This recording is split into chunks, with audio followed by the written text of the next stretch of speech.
The movie begins with an old man dragging a seemingly dead woman by her hair through the middle of a road.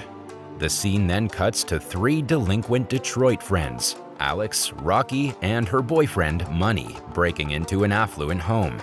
It turns out they regularly break into houses and steal valuables for a living. After Alex disables the security system, they begin to grab the nicest looking items they can get their hands on. When they're done, they throw a rock through the plate glass door, turn on the alarm, and run. Rocky lives with her little sister Diddy, their abusive mother Ginger, and her boyfriend Trevor. Because of their precarious living conditions, she promises to Diddy that she will get both of them out of there so they can start a new life in California. Meanwhile, Alex lives with his father, who is ironically a policeman. Apparently, Alex's father is never home and he works double shifts at the local police station. Using this to his advantage, Alex uses his father's computer connections to look for wealthy people to rob. The next day, Money sells the goods they stole to his dealer, Raul. The latter also gives him a tip about a man named Norman Nordstrom living in a house at 1837 Buena Vista Street. It's an abandoned Detroit neighborhood, and Nordstrom is an Army war veteran. He lives alone, and it turns out that he has $300,000 in cash in his house. Apparently, some years ago, Nordstrom's daughter was run over by a wealthy young girl named Cindy Roberts, and the cash is the settlement he received from the Roberts family to go away without causing Cindy any legal trouble. In the next scene, when Money briefs the plan to his group, Rocky is quickly on board, but Alex is apprehensive about the plan because they don't normally steal cash, especially more than 10 grand, as it's a major larceny, which could land them 10 years in prison if they get caught. Rocky tries to convince him by explaining that this could be the last robbery they ever have to pull off. However, Alex refuses to be a part of this and leaves. Later, he receives a text from Rocky pleading with him to get on board, as the sum could help her get her little sister out of an abusive household. It's then revealed that Alex has a crush on Rocky, and because of this, he eventually relents. Shortly after, the three conduct research on the house, and they learn that it's located in a slum neighborhood. It's the only occupied house on the street since every other house is condemned.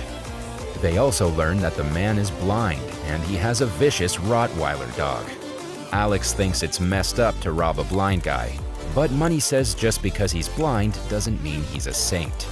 That night, the three initiate the robbery at 2 a.m. They head toward Nordstrom's house and drug the dog unconscious, allowing them a safe entry into the house compound. They then try to gain entry through the main door, but realize that the Army veteran is sharper than he looks. Apparently, the old man has put 4 locks on the front door.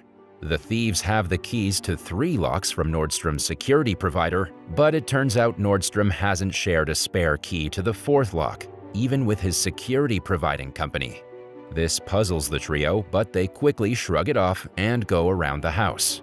Soon, Rocky notices an old and small bathroom window and manages to break into the home through it. She nervously walks around the house and disables the security system.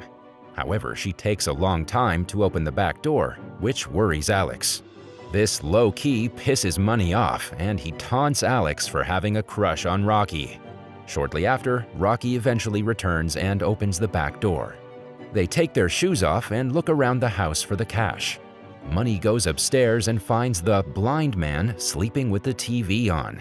It's then revealed that the man has hidden a revolver under his bed. Soon, the blind man wakes up when he hears a noise. Money panics, but the man just turns the TV off and goes back to sleep. Money then gasses the room to ensure that the man won't hear anything. In the next scene, the three find a locked door that leads to the basement. They think this is where they'll find the man's stash. Money tries to pick the lock but fails to unlock it. Refusing to give up, he pulls out his gun and shoots the lock, creating a loud noise, much to Alex's disapproval. Afraid of the legal repercussions, Alex tries to convince Rocky to abandon the mission, but when she refuses, he decides to quit and proceeds to leave. Unfortunately, the loud noise wakes the blind man and he shows up downstairs, demanding to know who's intruded into his home. Afraid of the man calling the police, Money starts talking and says he doesn't want trouble. However, when the man proceeds to walk towards him, Money decides to pull a gun out on the man, but surprisingly, being a war veteran, the blind man senses the nervousness in Money and he keeps moving forward towards the thief. As he slowly gets closer, the blind man ultimately grabs the gun from Money's hand and pins him against the wall. The blind man then asks Money how many of them there are in the house, and when the latter replies that it's just him, he is shot through the neck and killed. As a distraught Rocky hides inside a nearby closet, the blind man drops Money's body to the floor. On the other hand, Alex overhears the commotion and returns to rescue Rocky. However, the blind man starts locking up all the doors and windows, including the bathroom window, forcing Alex to hide. He then opens a hidden safe to check his money. Rocky watches it all transpire, and she also sees the code to the safe. After the blind man leaves, Alex goes to find Rocky and reunites with her in the closet. He suggests calling the cops, but Rocky steps out of the closet and opens the hidden safe. She then takes out all the cash and asks Alex's help in getting out of the house. Alex tells her that they can sneak in through the basement and out the cellar door that leads outside. However, as they head toward the basement, the man emerges from there. The two keep quiet as the blind man drags Money's dead body to another room. Up until this point, he's still oblivious that there are other intruders in his house. Meanwhile, Rocky and Alex head downstairs. There, they try to find their way to the cellar door.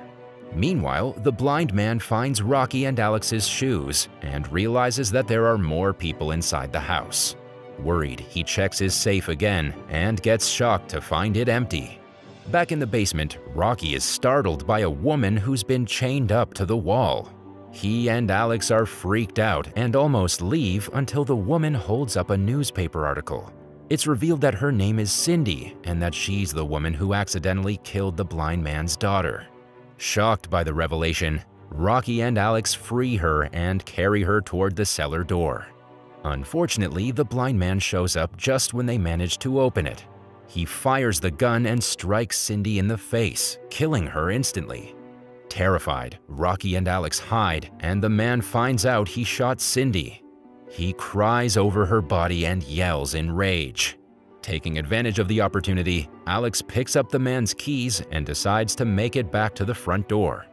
As he and Rocky head back upstairs, the blind man turns off the lights in the basement, leaving them all in total darkness. Rocky and Alex feel around for each other as the man starts shooting here and there. Rocky almost touches the blind man, but Alex calls her name in the nick of time. Fortunately, the two of them again manage to get out of the place unharmed. Alex then holds the door closed with a crowbar. Next, he and Rocky try to open the main door, only to find the dog has woken up and is ready to attack them. They run from the dog and trap it in a room. Unfortunately, the blind man has gotten out of the basement and he attacks Alex. He punches him multiple times in the face and appears to impale him with garden shears. He then finds Rocky and knocks her out too. Later, Rocky wakes up in the basement, chained in the same spot as Cindy. She tells the blind man that this won't bring his daughter back. However, the lunatic man says that's not entirely true. He impregnated Cindy to give him a child to make up for the one she killed, and that he would have let her go once she gave birth. With Cindy dead, his unborn child has died as well, and he holds Rocky accountable. Saying this much, he cuts open a hole in Rocky's pants and grabs a baster filled with his semen sample. The old man then prepares to impregnate Rocky, but luckily, Alex gets up and grabs a hammer. He whacks the blind man over the head and frees Rocky. They then handcuff the man to a pole, and soon after, Rocky starts kicking the man. Before leaving, she also stuffs the baster down his own throat. After the altercation, the two decide to not involve the cops as it would lead them into further trouble. In the next scene, Alex and Rocky head back upstairs to leave. They manage to open the front door, but the blind man once again gets up and shoots Alex dead. Turns out that he freed himself from the handcuffs using his army techniques. Terrified, Rocky makes a run for it, but the man lets his dog out. Somehow, Rocky reaches Money's car and tries to make it in before the dog gets her, but she inadvertently drops the bag containing the cash. Despite this, she cleverly opens the trunk and traps the dog inside. After this, she heads back out to grab the money, but the blind man arrives and knocks her out once again. After a while, the man drags Rocky back to his house to finish the job. Suddenly, a ladybug flies onto Rocky's hand, giving her a boost of confidence and hope. She grabs the control to the alarm system and sets it off, causing the man to become disoriented. Rocky then grabs a crowbar and whacks the blind man over the head multiple times until he falls into the basement.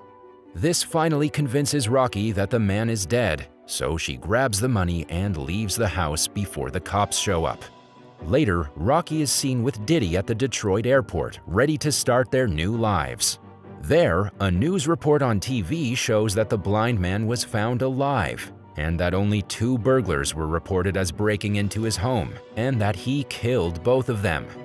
The movie ends as a nervous Rocky takes Diddy with her, hoping to never see the man again.